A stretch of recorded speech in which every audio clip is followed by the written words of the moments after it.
किशोर, तुम ठीक तो हो ना? हाँ मैं ठीक हूँ। अरे अरे क्या हुआ तुझे? अब तक का तो मंडप तक नहीं पहुंचा और तेरे पैर पहले से लटकने लगे।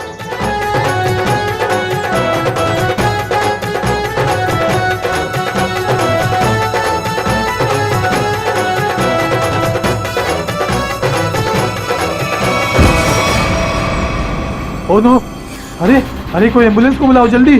किशोर उठो, आंखें खोलो। अरे कुछ पानी तो लाओ यार। कोई फायदा नहीं, किशोर मर चुका है।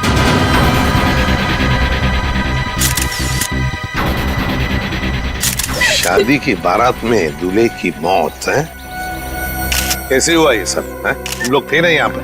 सर सब कुछ अच्छा भला चल रहा था, लोग नाच गा रहे थे, पता नहीं अचानक से क्या हो गया और किशोर गिर पड़ा।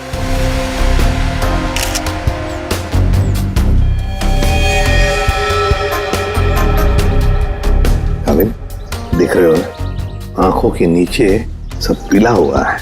हाँ सर, जहर का मामला लगता है शायद। वही हो सकता है, सारुण के बताएगा कैसा जहर है ये। क्या आप लोगों को किसी पर शक है? किसने किया होगा ये? तो ये सब सिर्फ एक ही आदमी कर सकता है, सिर्फ एक ही आदमी। कौन? मेरे पिता। क्या? मिस्टर प्रतीश कुमार। सिर्फ वही कर सकते हैं। क्या तुम्हारे पिता इस शादी के खिलाफ हैं? जी हाँ। वो नहीं चाहते थे कि हमारी शादी हो, क्योंकि ये उनकी तरह अमीर नहीं था ना। उन्होंने तो हमें धमकी भी दी थी कि अगर हम लोग उनके खिलाफ जाकर शादी करेंगे तो वो इसे मार देंगे। देखो, तुम्हारे पिताजी आए हैं शादी में? वो यहाँ पर नहीं है, लेकिन उन्होंने जरूर किसी को भेजा है मेरे किशोर को मारने के लिए। जरूर किसी को पैसे दिए। वो जो मुजरिम है ना, प्रवीण कोबला, वो पापा का बहुत अच्छा दोस्त है। उसी ने मारा मेरे किशोर को, उसी ने मारा है। सर, किशोर की जान को खतरा था और अदिति मैडम ने इनको सुरक्षा दिलवाई थी और पिछले 5 दिनों से हम इनकी सुरक्षा कर रहे थे। और उसके बावजूद ये सब हो गया? सर पता नहीं कैसे हो गया ये सब, हमने तो किसी को इनके आसपास भटकने तक नहीं दिया।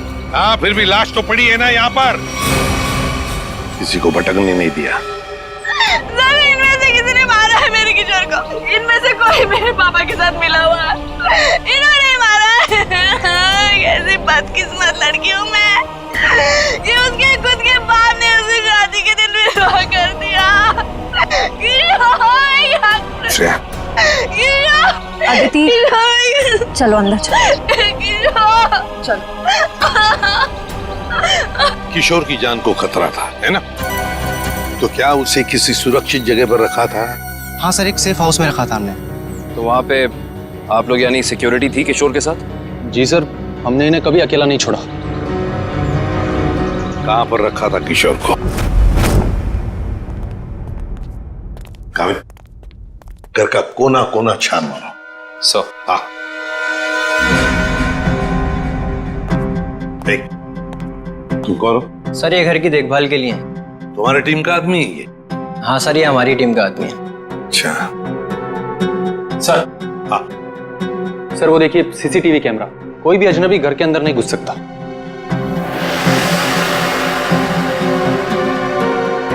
हाँ, मगर कोई तो आता होगा घर में किशोर से मिलने, कोई दोस्त या कोई रिश्तेदार?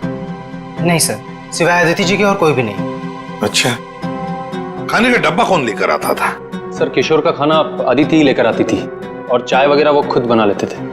मतलब सिर्फ अदिति ही आती थी इस घर में? सर अंदर चेक कर लिया, इस घर में जबरदस्ती या चोरी छिपे घुसने का कोई सबूत, कोई निशान नहीं मिला है।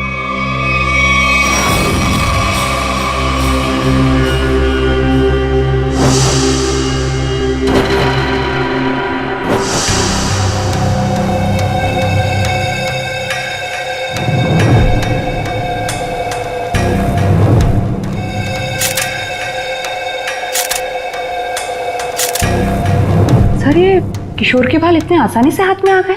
हाँ तारिका, ये बालों का आसानी से हाथ में आ जाना, इसके आंखों के नीचे पीलापन, नाक में से खून बहना, होंठ सफेद हो जाना, गला सूज जाना, ये सब के सब एक ही बात की तरफ इशारा कर रहे हैं कि इसे ऑल्सो बैक्स्टर नाम के जहर से मारा गया। मतलब रेडिएशन पॉइजनिंग? बिल्कुल बिल्कुल तारिका, इसके शरीर में विकिरण द्वारा जहर पैदा किया गया है, ऑल्सो बैक्स्टर से। सारे सिम्टम्स उसी तरफ इशारा कर रहे हैं। सर ये रेडिएशन का हम पे तो कोई असर नहीं होगा ना? नहीं तारिका, घबरा मत। इस जहर का असर तभी होता है जब किसी खाने या पीने की चीज के साथ ये जहर शरीर के अंदर जाए, अदरवाइज नहीं। तुम एक काम करो, तुम टेस्ट की तैयारी शुरू करो, तब तक मैं प्रद्युमन को बोल देता हूँ कि वो गीगर काउंटर का इंतजाम कर ले। हाँ, गीगर काउंटर मतलब? तारिका, गीगर काउंटर एक ऐसा यंत्र होता है जिससे एसीपी प्रद्युमन ये पता लगा सकेंगे कि उस सेफ हाउस में जहां पर इसे रखा गया था वहां पर ये ऑल्सो बैक्स्टर नाम के जहर का रेडिएशन है या नहीं, और अगर है तो कितना है। Okay sir, sure. Correct, ready है। ऑल्सो बैक्स्टर जहर, पता चल जाएगा ये जहर किशोर के शरीर के अंदर गया कहां से है। ये हमारा डिवाइस अल्फा पार्टिकल रेडिएशन ये बता देगा। बारीक से बारीक चीज को भी चेक करो, देखो रेडिएशन मिलता है क्या। यस सर, करण।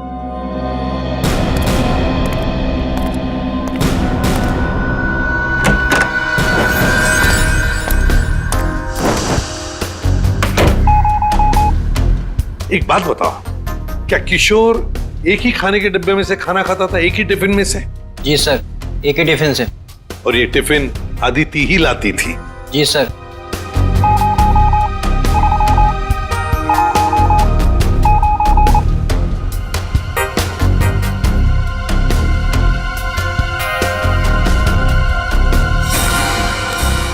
सर, हाँ? पूरा किचन चेक कर लिया सर, ये रेडिएशन कहीं भी नहीं मिला। कहीं पर भी कोई भी रेडिएशन नहीं? No sir. अरे सालुंके साहब, आपने वो क्या यंत्र बताया था आपने? Geiger counter. हाँ, गीगर काउंटर। एसीपी साहब ने पूरे सेफ हाउस में इस्तेमाल किया, उसको अच्छी तरीके से चेक किया, मगर वो रेडिएशन का तो नामो निशान तक नहीं था। अरे ये कैसे हो सकता है? नहीं, ये तो नामुमकिन है। कोई गलती हो गई है इस यंत्र को इस्तेमाल करने में। गलती कैसे हो सकती है सर? सर कहीं गलती आप, मेरा मतलब है कि हो सकता है कि वो जहर मामूली जहर हो। एक बार टेस्ट की रिपोर्ट आ जाने तो सचिन, फिर पता लगेगा कि गलती हमसे नहीं हुई है। हवा में बात नहीं करता doctor Saluke, you understand that? Action दिखाओ इन्हें। एक मिनट, एक्शन दिखाओ।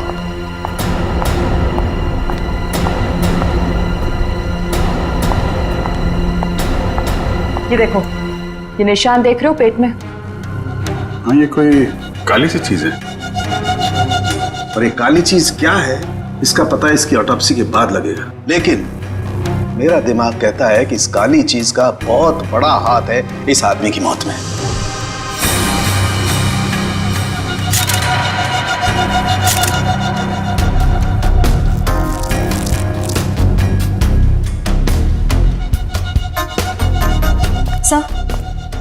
सर ये देखिए, ये बॉटल अंदर बेडरूम में टेबल के नीचे छुपा कर रखी गई थी। है क्या इस बॉटल में? काबिन सर, काम करो, चेक करो इसे, देखो इसमें रेडिएशन मिलता है क्या, पता तो चले जहर है भी या नहीं।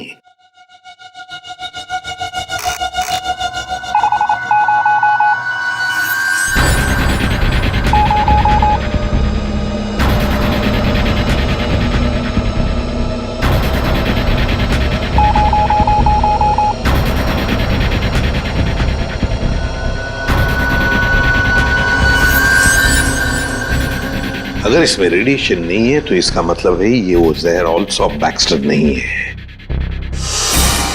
क्या तुम लोग जानते हो क्या चीज है ये? नहीं सर। नहीं सर, इसके बारे में हम लोग कुछ नहीं जानते। काबिन, काम करो, शादी में जितने भी लोग आए थे, जितने भी लोग, उन सब से पूछताछ करो, एक एक करके पूछताछ करो अच्छी तरह से, यहां तक कि आदिति से भी पूछताछ करो। बचे आदिति के पिता प्रतीश कुमार।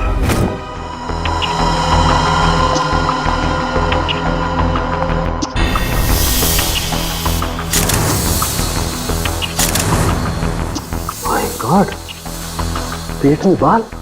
अब तो समझो इस किशोर की मौत की गुत्थी सुलझ ही गई। वो कैसे सर? बताता हूं, तुम एक काम करो, पहले इन बालों को अच्छी तरह से साफ कर लो। क्या डॉक्टर साहब, बोला था ना आपसे गलती हो रही है। ये मिला एसीपी साहब को सेफ हाउस में। ये मामूली जहर है, इसमें कोई रेडिएशन वेडिएशन नहीं है। अरे फिर वही बात। भाई साहब आपकी जानकारी के लिए बता दूं, हमसे कभी कोई गलती होती नहीं है। किशोर की मौत की वजह ऑल्सो बैक्स्टर नाम का जहर ही है। सर जिद की भी एक हद होती है। अगर ये किशोर ऑल्सो बैक्स्टर से मरा है तो आपका वो जो यंत्र था, वो गीगर काउंटर, उसने इसमें रेडिएशन क्यों नहीं पकड़ा? इसमें रेडिएशन हो भी नहीं सकता है, क्योंकि भाई साहब जहर इसमें नहीं है। जहर यहाँ है इसके पेट में। इसके पेट में बाल थे, उसमें जहर। बाल में जहर? हाँ, तुम याद है ना इसके पेट का एक्सरे दिखाया था तुम्हें? उसमें काली सी चीज थी। हाँ, वो काली सी चीज दरअसल इसके पेट में बालों का एक गुच्छा था, और उन बालों के गुच्छे में ऑल्सो बैक्स्टर नाम का जहर था, जिसकी वजह से इसकी मौत हुई। सर सब कुछ समझ में नहीं आ रहा है। हाँ, कोई बाल कैसे खा सकता है? गलती से पेट में चले गए, और वैसे भी इसके बाल झड़ रहे थे ना। नहीं सचिन, वो बाल किशोर के नहीं है, वो बाल किसी और के हैं।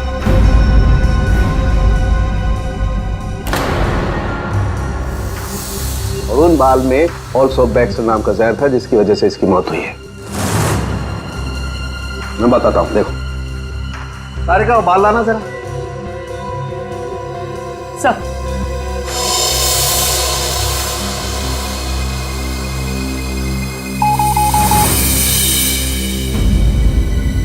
देखा, बाल में जहर है।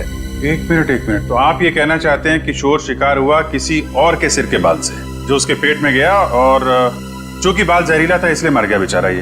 एग्जैक्टली। तो फिर उस आदमी के शरीर में भी तो जहर होगा जिसका ये बाल है। यकीनन। My God. अच्छा, ये बाल इसके पेट में कब गया? कितने दिन पहले? लगभग 7-8 दिन पहले। मतलब उसे प्रोटेक्शन मिलने से पहले? मैं बताता हूँ डिटेल में, आओ।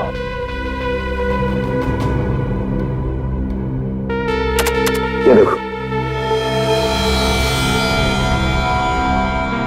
ये बाल किशोर के शरीर में जाकर के पेट में अटक गया, और क्योंकि इस बाल में ऑल्सो बैक्स्टर नाम का जहर था, तो पूरा जहरीला रेडिएशन इसके शरीर में फैल गया। इस बेचारे को पता भी नहीं चला कि मौत इसके करीब आकर के दस्तक दे चुकी है। मतलब किशोर की मौत एक हादसा है? असली खूनी तो वो है जिसने उस आदमी को मारने की कोशिश की है जिसका ये बाल है। पता नहीं बेचारा जिंदा भी होगा कि मर गया। सर एक बात तो तय है कि ये कोई किशोर के आसपास वाला ही है, क्योंकि किशोर के खाने में किसी और का बाल कैसे आ सकता है? ये हो सकता है कि वो बाहर खाना खाने गया हो किसी रेस्टोरेंट में, और वहाँ के शेफ या कुक का बाल उसके खाने में गिर गया और गलती से इस किशोर ने खा लिया। होने को तो कुछ भी हो सकता है। इस बाल से कुछ और पता चल सकता है? अभिजीत, ये बाल किसी आदमी का है, और ये देखो, इस बाल में पिगमेंटेशन काफी कम है। पिगमेंटेशन जिससे बाल काले रहते हैं? एग्जैक्टली। मुझे लगता है इस आदमी की उम्र 40 से 45 साल की होगी। देखो, इस बाल की जड़ें सफेद हैं। अरे डॉक्टर साहब, जो इसके पेट से बाल निकले हैं वो तो सारे काले हैं। रेड आई का मतलब समझते हो ना? उसी का कमाल। ओह, अच्छा सर, ये ऑल्सो बैक्स्टर, ये तो बहुत ही खतरनाक जहर है, तो आसानी से तो मिलता नहीं होगा। बिल्कुल नहीं मिलता। अभिजीत, एक काम करो, पता लगाओ कि हाल ही में किसी एटॉमिक लैब से ये जहर चुराया तो नहीं गया। अगर ये पता लग गया दोस्त, हम खूनी तक पहुंच जाएंगे। करेक्ट।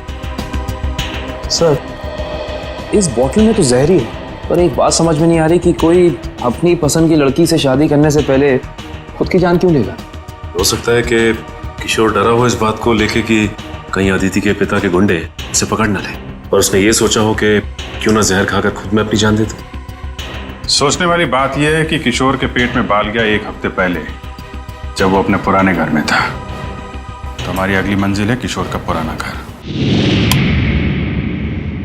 अच्छी तरह से तलाशी लो घर की, देखो क्या मिलता है। सर, किशोर और अदिति के प्यार ने एक बार फिर से साबित कर दिया कि सच्चा प्यार जात पात या अमीरी गरीबी जैसी चीजों को अपने आगे टिकने नहीं देता। पर अफसोस, उनकी ये प्रेम कहानी उसी दिन खत्म हुई जब वो हमेशा के लिए एक होने वाले थे। सर किशोर के दोस्त ने बताया है कि हाल फिलहाल में ही वो दिवालिया हुआ है, और तभी से उसकी हालत ऐसी तंग हो गई। बस सवाल ये उठता है कि किशोर के पेट में वो जहरीला बाल गया कहां से?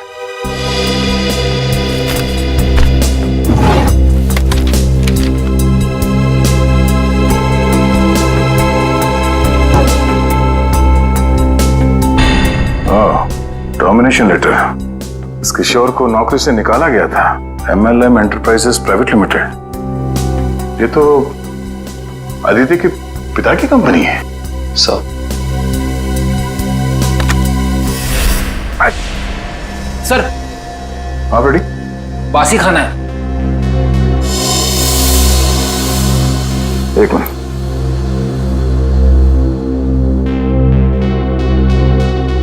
इसमें कहीं बाल तो नहीं दिख रहा। जरा घर का राशन चेक करो।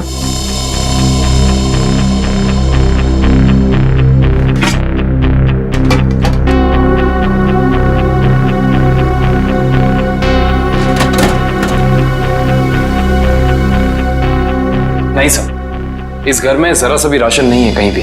नो, इसका मतलब ये खाना यहां नहीं पका है, बाहर से आया है।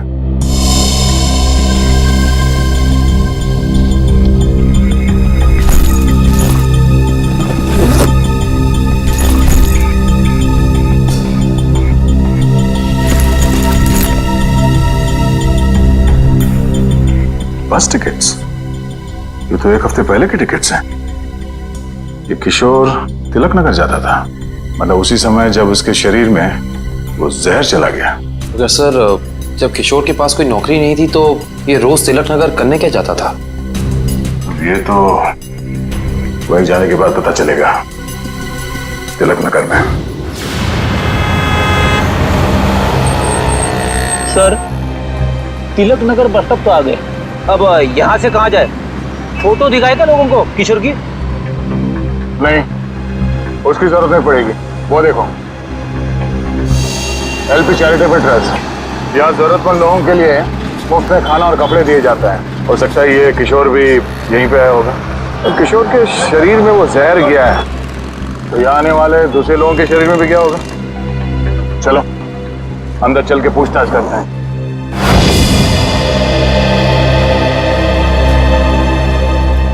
एक्सक्यूज मी, हम लोग CID से। यह मैनेजर कौन है? जी मैं ही हूँ सर, अविनाश। पर यहाँ पे CID का क्या काम? इसे पहचानते हैं आप? किशोर नाम है इसका। सर ये तो अक्सर आता था यहाँ खाना खाने, पर कुछ दिन से नहीं आ रहा। सर इसे क्या हुआ? किसी ने इसका खून कर दिया। क्या खून? और आपको ये बात जान के धक्का लगेगा कि इसकी मौत की वजह आपके यहाँ खाए खाने से जुड़ी हुई है। जी क्या मतलब? हमें इसके पेट के अंदर से बाल मिला है, जो शायद खाने के जरिए इसके पेट में गया है, और उस बाल में जहर था, अल्सूफ बैक्स्टर नाम का बहुत ही खतरनाक जहर। सर क्या कह रहे हैं आप? हम तो बहुत सावधानी बरतते हैं लोगों को खाना देने से पहले। ये हमारा बावर्ची है, इससे आप पूछ सकते हैं। अब ये बताइए कि किसी और ने भी शिकायत की थी खाने में बाल होने की? हाँ सर, कुछ शिकायतें आई तो हैं। साहब मैंने पूरी सब्जी फेंक दी थी जिसमें बाल निकले। पर किशोर को कैसे पता नहीं चला कि उसके खाने में बाल है? वो इसलिए क्योंकि उसकी आंखें बहुत कमजोर थी, बहुत हाई पावर का चश्मा पहनता था और शायद उस दिन उसने वो चश्मा ना पहना हो। अच्छा, इन साहब के अलावा कोई और भी खाना बनाता है यहाँ पे? सर कोई एक हो तो मैं बताऊं। यहाँ तो कई लोग आते हैं दिलों में भावनाएं लेकर और खाना पकाने में हमारी मदद करते हैं। तो जो लोग अक्सर आते हैं खाना बनाने के लिए, उनका कोई रजिस्टर, कोई लिस्ट होगा ना? एक मिनट सर। एक मिनट। जी सर। सर इसमें तो 70-75 लोगों के नाम है। कैसे पता चलेगा कि किशोर के खाने में किसका बाल गया था? याद है ना डॉक्टर सालम ने क्या कहा था? उस आदमी की उम्र 45-50 साल है और वो बालों को डाई करता है। 45-50 साल और बालों को डाई करता है? और शायद उसकी तबीयत भी अभी खराब होगी, क्योंकि उसके बालों में जहर है, तो वो जहर उसके शरीर में फैल गया होगा। हाँ साहब, वो शायद रमेश जी ही होंगे, इसलिए कि जो आप उम्र बता रहे हो ये उनकी थी। और साहब वो भी बाल रंगते थे और करीब करीब साहब वो एक हफ्ते से यहाँ आए भी नहीं। रमेश? हाँ सर। जरा उसका एड्रेस देना हमें।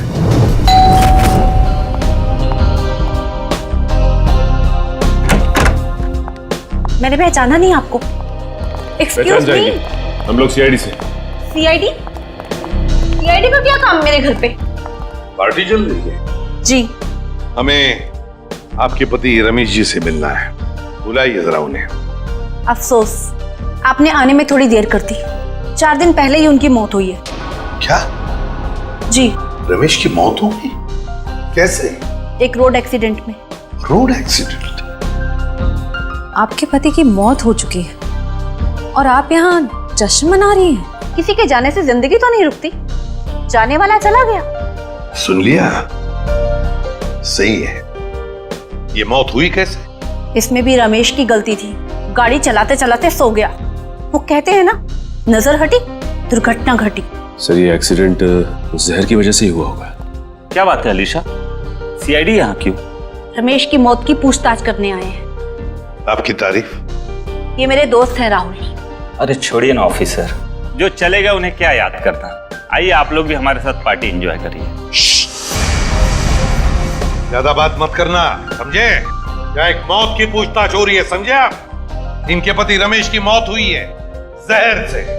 हमें तो शक होने लगा है कि रमेश को जहर तुमने ही दिया होगा और शायद उसमें इनकी मदद ली होगी आपने। आप मुझ पर शक कर रहे हैं? जी हाँ, कुछ कहना है आपको? हमें रमेश के डीएनए सैंपल्स लेने अभी इसी वक्त। आपने आने में देर कर दी है, अफसोस। अब तो उनकी अस्थियां भी बहा दी है मैंने। लेकिन कुछ तो होगा घर पे, उनका ब्रश, उनकी कंघी वगैरह। आप कल नहीं आ सकते? आप क्यों मेहमानों के सामने बेइज्जती कर रहे हैं? देखो मैडम, अगर हमने तुम्हारे घर की जबरदस्ती तलाशी ली और तुम्हें अपने साथ ब्यूरो ले गए तो तुम्हारी दुगनी बेइज्जती होगी। जी आइए।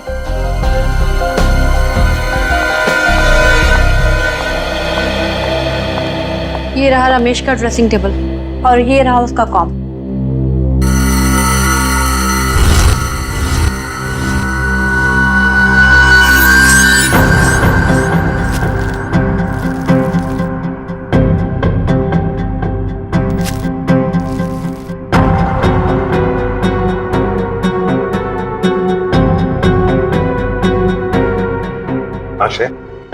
सर हेयर ब्रश मिला है, इस पे कुछ बाल भी है। ये ID. RAC nuclear research centre. Alisha ji, आप RAC न्यूक्लियर रिसर्च सेंटर में काम करती हैं? जी हाँ। अच्छा सर, ये ऑल्सो बैक्स्टर, ये तो बहुत ही खतरनाक जहर है, तो आसानी से तो मिलता नहीं होगा। बिल्कुल नहीं मिलता। अब एक काम करो, पता लगाओ कि हाल ही में किसी एटॉमिक लैब से ये जहर चुराया था। सर उनके सामने रिसर्च सेंटर के बारे में बताया था, याद है? अलीशा जी, ऑल्सो बैक्स्टर, ये जहर ऑल्सो बैक्स्टर जिसकी वजह से आपके पति रमेश जी की मौत हो गई, वो अक्सर वहीं पे पाया जाता है जहां पर यूरेनियम कोर या फिर न्यूक्लियर रिएक्टर होते हैं। कह दीजिए अपने मेहमानों को, या आपके लिए ये पार्टी खत्म। भाई हो सकता है आप लोगों को जानकर दुख हो, लेकिन अनीशा खूनी नहीं है। और इतने यकीन से कहने की वजह? क्योंकि रमेश का खून हुआ ही नहीं है, वो बेचारा तो वाकई एक्सीडेंट में मारा गया। अरे लेकिन उस लिस्ट में सर 40-45 साल का यही एक आदमी था, रमेश। क्योंकि उस वक्त मुझे ये मालूम नहीं था कि पिगमेंटेशन की वजह जहर नहीं है, उम्र नहीं है, बल्कि पिगमेंटेशन की वजह है ड्रग्स और केमिकल्स। अब ये नया चक्कर क्या है सालों के साथ?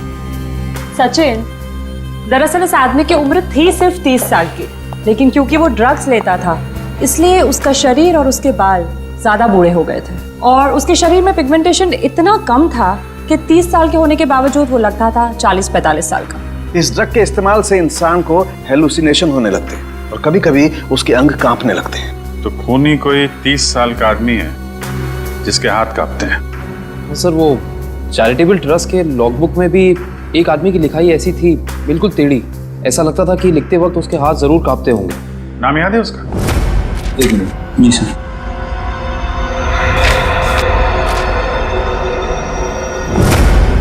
हाँ सर, निशांत कुमार। निशांत कुमार, पता लगाओ इस निशांत कुमार का एड्रेस।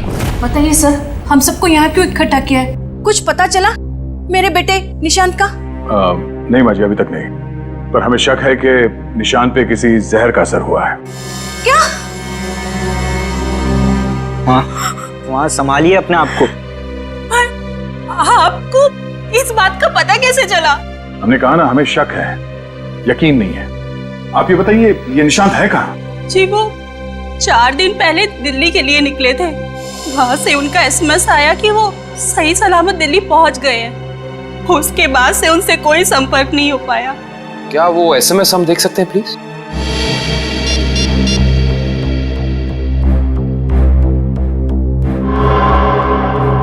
अच्छा, आपने उस होटल में पता करने की कोशिश की जहाँ पे निशान ठहरने वाला था? हाँ, मगर होटल वालों ने तो कहा वो वहाँ आए ही नहीं। हमने एयरलाइंस में भी पता किया, लेकिन वहां से पता चला कि उन्होंने कोई फ्लाइट पकड़ी ही नहीं। मतलब निशान दिल्ली गया ही नहीं, झूठ बोला उसने आप लोगों से? मुझे तो कुछ भी समझ नहीं आ रहा है कि ये सब हो क्या रहा है। संभालो अपने आप।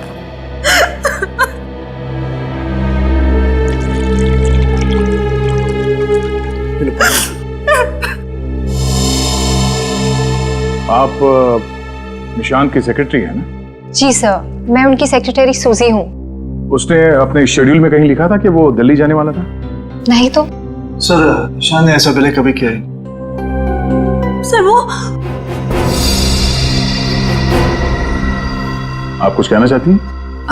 नहीं नहीं। निशान के साथ एयरपोर्ट कौन गया था उसे छोड़ने के लिए? उसने प्राइवेट टैक्सी मंगाई थी, वो मिला भी था मुझे घर के बाहर। मुझे तो बड़ा ठीक ठाक लग रहा था। मतलब एयरपोर्ट पे गया था निशांत टैक्सी में बैठकर, मगर उसने फ्लाइट नहीं पकड़ी, वहां से कहीं चला गया। पता करना पड़ेगा एयरपोर्ट से ये निशांत गायब कहाँ हो गया। कविन, उस दिन ये निशान कहाँ घूम रहा था जीपीएस सिस्टम में पता चला? यस सर, ये देखिए सब। पहले बांद्रा की तरफ गया, फिर उल्टी दिशा में विले पार्ले, और उसके बाद दादर। सर, ये निशान हमसे झूठ कह रहा था कि वो दिल्ली जा रहा है, बल्कि सच ये है कि वो शहर के अलग अलग हिस्सों में देखा गया। ये देखिए, यहाँ पे ऊपर नीचे घूम रहा है ये। उसका आखिरी लोकेशन तो विरार के आगे दिखा रहा है। शहर के बाहरी इलाके में। ये निशान के दिमाग में जरूर कुछ ना कुछ खिचड़ी पक रही थी। सर, हो सकता है निशांत को जहर भी इसी खिचड़ी की वजह से दिया गया हो। उसे जहर दिया किसने और क्यों दिया, ये तो विरार वाली आखिरी लोकेशन में जाने के बाद ही पता चलेगा।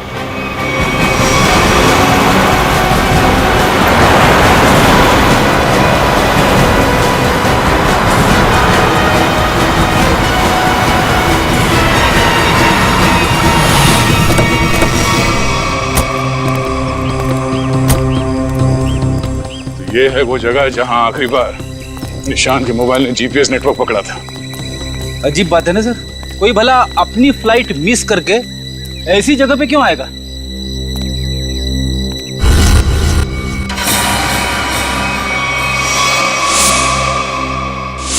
यहाँ तो नहीं, बाल क्यों? सर, जरूर यहाँ कुछ हुआ है। सर, यहाँ ये मिट्टी बता रही है कि यहाँ पे हाल फिलहाल में खुदाई हुई है।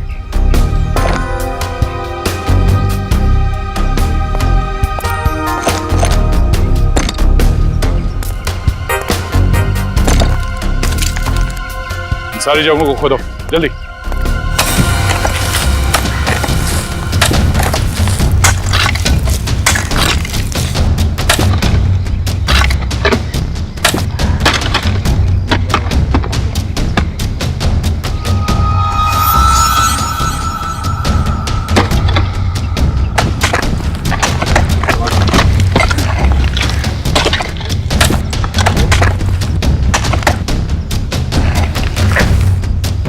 मिला? सर, यहाँ पे तो कुछ दिख नहीं रहा है। सर, यहाँ पर कुछ नहीं है। इधर भी नहीं है सर। चलो एक काम करो, इस घर के अंदर जाओ और तलाशी लो, देखो कुछ मिलता है क्या। जी सर। बड़े कमाल की बात है, इतनी ज्यादा जगह खुदा है पर खुदाई के अंदर कुछ भी नहीं मिला। ये भी तो हो सकता है कि खुदाई कुछ निकालने के लिए नहीं, बल्कि जो पहले दफनाया गया था उसे निकालने के लिए खोदा गया। सर, हाँ, ये देखिए घर के अंदर से क्या मिला सर।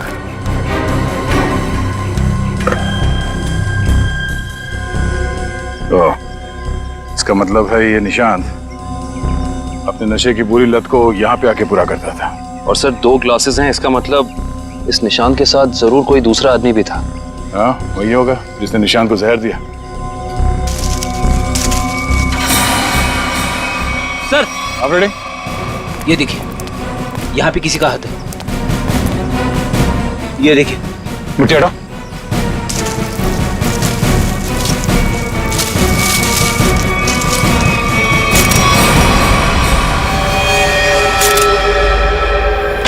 सर, पता चल गया है कि निशांत शहर में यहाँ वहाँ क्यों घूम रहा था। ड्रग्स की तलाश में। डेचू ने बताया कि ड्रग्स की तलाश में वो सभी डीलर से जाके मिला इस इलाके के। और वो जहर एल्सॉप बैक्स्टर, वो कहाँ से चोरी हुआ, कुछ पता चला? यस सर, अगेस्टोल इलाके के एक रिसर्च लैब से। हाँ, मगर ये चोरी क्यों हुई और किसने की, ये अभी तक पता नहीं चल पाया सर। डॉक्टर साहब, ये निशान ये कितने दिन पहले मरा है? 4 दिन हो गए इसकी मौत को। 4 दिन पहले? अब ये क्या बात कर रहे हैं सर आप? 3 दिन पहले इस आदमी ने एसएमएस भेजा अपनी वाइफ को। सोचना भी मत अभिजीत कि हम लोगों से गलती हुई है। बॉस, इसकी लाश पर से मुझे कीड़े मिले, वो कीड़े जो इंसान के मरने के बाद उसके शरीर पर पाए जाते हैं, जिन्हें मैगट्स कहते हैं। और इन कीड़ों ने लाश के ऊपर जो अंडे दिए हैं वो 4 दिन पुराने हैं। इसका मतलब बात साफ है, इसकी मौत को 4 दिन हो चुके हैं। मतलब निशान ने अपनी पत्नी को एसएमएस नहीं भेजा, किसी और ने भेजा है, शायद उसके खूनी ने। लेकिन खूनी ने ऐसा किया क्यों होगा? ताकि ये लोग पुलिस में इसके गायब होने की रिपोर्ट न लिखाएं और उसे थोड़ा और वक्त मिल जाए वो चीज ढूंढने के लिए जिसकी वजह से वो सारे गड्ढे खोद रहा था। एक बात और अभिजीत, उस आदमी की निशांत के साथ मरने से पहले हाथापाई हुई है। ये देखो, इसकी गर्दन पर यहाँ दाईं तरफ कुछ खरोंच के निशान है और यहाँ बाईं तरफ ये चोट के निशान है। मतलब उस आदमी ने अपने दाहिने हाथ से इसकी गर्दन को दबोचा और बाएं हाथ से इस पर वार किया यहाँ पर, क्योंकि सिर्फ यहीं पर वार के निशान है और कहीं पर नहीं। सर, इसका मतलब तो साफ है कि इस पे हमला करने वाला कोई लेफ्ट हैंडर है, कोई खब्बू। तो इस केस में कोई ऐसा है जो खब्बू है।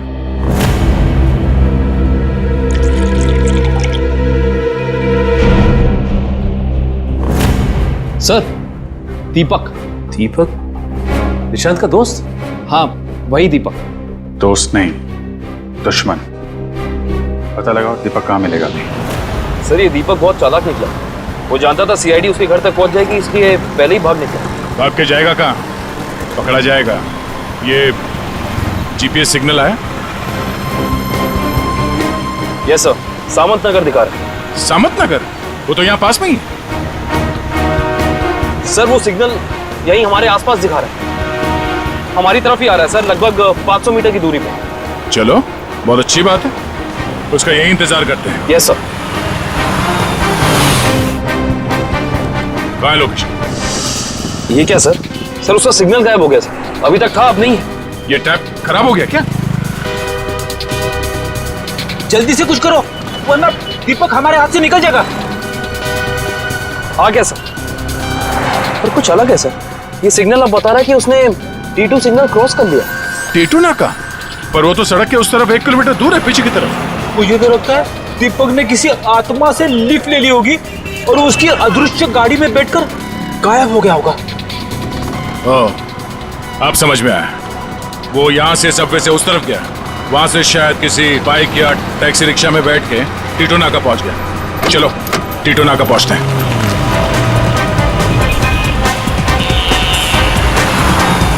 वो हमारे आसपास ही है सर। कहाँ है? दिख तो नहीं रहा। आ रहा है।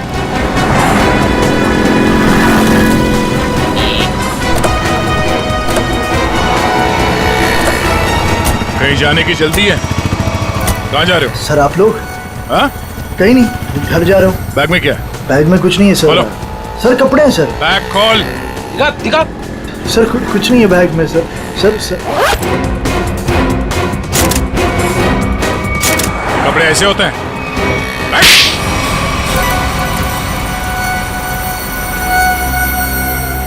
सर, निशांत और मैं दोस्त थे सर। हम लोग साथ मिलकर सारे काम करते थे, साथ मिलकर हम लोग ड्रग्स का नशा भी करते थे। तो एक दिन ऐसे ही शराब के नशे में आकर हमारे ड्रग डीलर ने हमें बताया कि उसने हाल ही में कोई करोड़ों रुपए की डील साइन की और 2 दिन के बाद पता चला कि वो अरेस्ट हो गया।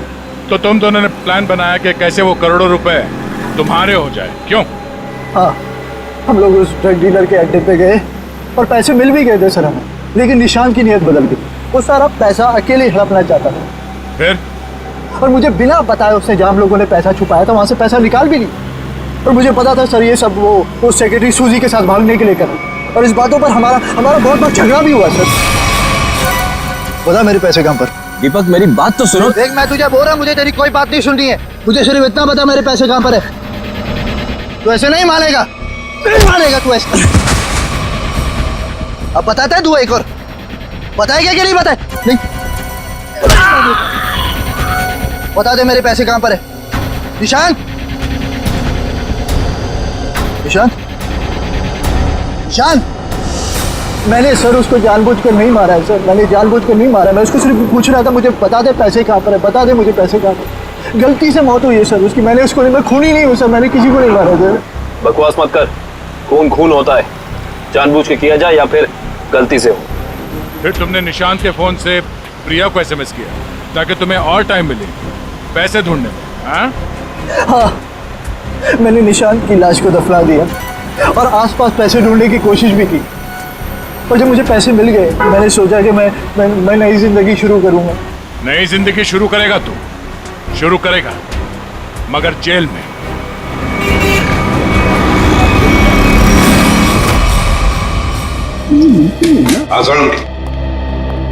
बस पहेली तो और उलझ गई है। यार साळुंखे, तू सिर्फ पहेलियां उलझाता रहे, बता कुछ भी मत, बता तो सही मिला क्या है। हेलो बॉस, ऑल्सो बैक्स्टर जहर 3-4 दिन में अपना असर कर देता है। 3-4 दिन लेने में इंसान की मौत हो जाती है, लेकिन निशांत को यह जहर इतनी कम मात्रा में दिया गया कि उसकी मौत इतनी जल्दी नहीं हो सकती। हाँ सर, इसे तकरीबन 20 दिनों तक ये जहर दिया जा रहा था, वो भी बिल्कुल कम मात्रा में, ताकि जब वो मरे तब उसकी बॉडी में यह जहर डिटेक्ट ही ना हो। और हमने उस ड्रग डीलर को पकड़ा है 1 हफ्ते पहले, तो कहीं ऐसा तो नहीं कि इस निशांत की मौत के पीछे दीपक के अलावा कोई और ही है? हो सकता है, और ये और कोई कौन है इसका पता देगा हमें एक बार। आओ बस। चलो।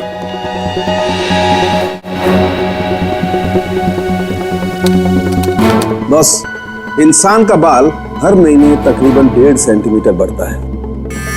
जिस दिन इस निशांत को जहर दिया गया, इस जहर ने बाल पर अपना निशान छोड़ दिया।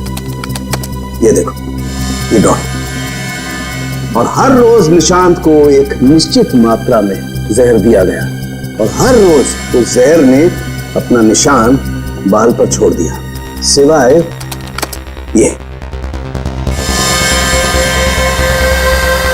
30 तारीख और 24 तारीख। हाँ, और 25 से फिर से देना शुरू कर दिया। सर, अब 23 और 24 तारीख को निशांत का पूरा परिवार शहर से बाहर गया था। हाँ श्रेया, 23 और 24 को निशांत का पूरा परिवार शहर से बाहर गया था। निशांत शहर में ही था, और निशांत को 23 और 24 को जहर नहीं दिया गया था। इसका एक ही मतलब हो सकता है कि निशांत को जहर देने वाला उसके परिवार का ही कोई है। लेकिन सर, निशांत के परिवार में तो बहुत सारे लोग हैं, उन्हीं तक पहुंचेंगे कैसे? सचिन, अब खूनी के पास हम नहीं जाएंगे, वो खुद हमारे पास आएगा। सर, आपको कुछ पता चला कि निशांत का खून किसने किया है? हाँ, पता चल गया है, और मुझे यही है इस कमरे में हमारे बीच। क्या यहाँ पे कौन है वो? मुझे में अपने आप को बहुत होशियार समझता है। वो ये भूल गया कि सीआईडी के सामने अच्छे अच्छों की होशियारी खुश हो जाती है। निशांत की मौत की वजह है वो दौलत जो निशांत और दीपक ने मिलकर चुराई थी। तो क्या दीपक ने निशांत को मारा है? निशांत को एक ऐसे चालाक दिमाग ने मारा है जिसे लगता है कि उसका भोला चेहरा उसे बचा लेगा, और वो शातिर दिमाग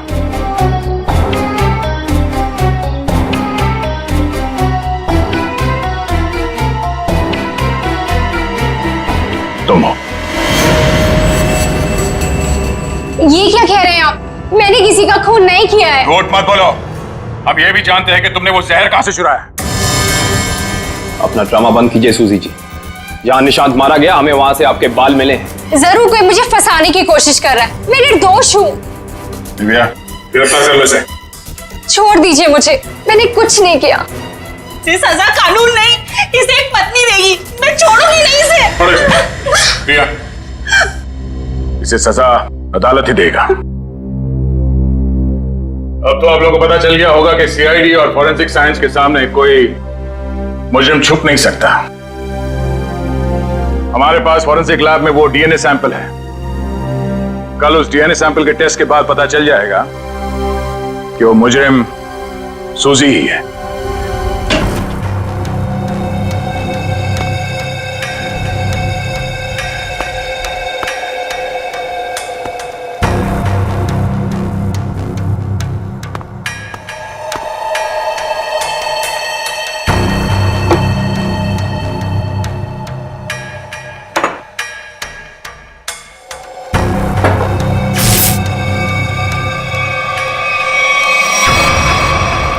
फोरेंसिक लैब ढूंढने में कोई दिक्कत तो नहीं आई?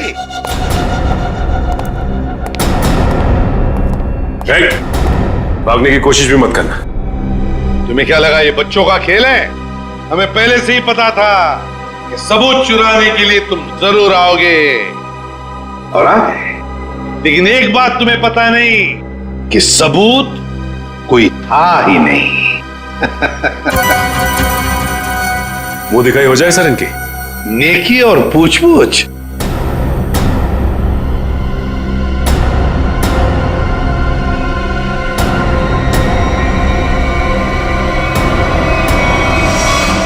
उससे प्राइवेट टैक्सी मंगाई थी, वो मिला भी था मुझे घर के बाहर। शीतल, शीतल तुम? छोड़ दो मुझे, वरना मैं इसे गोली मार दूंगी। बेवकूफी मत करो, गन नीचे रखो।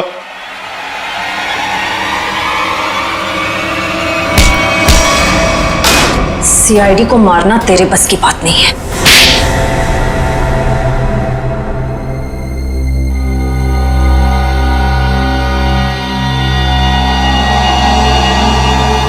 मैंने जो कुछ भी किया मेरी बेटी की मौत का बदला लेने के लिए किया।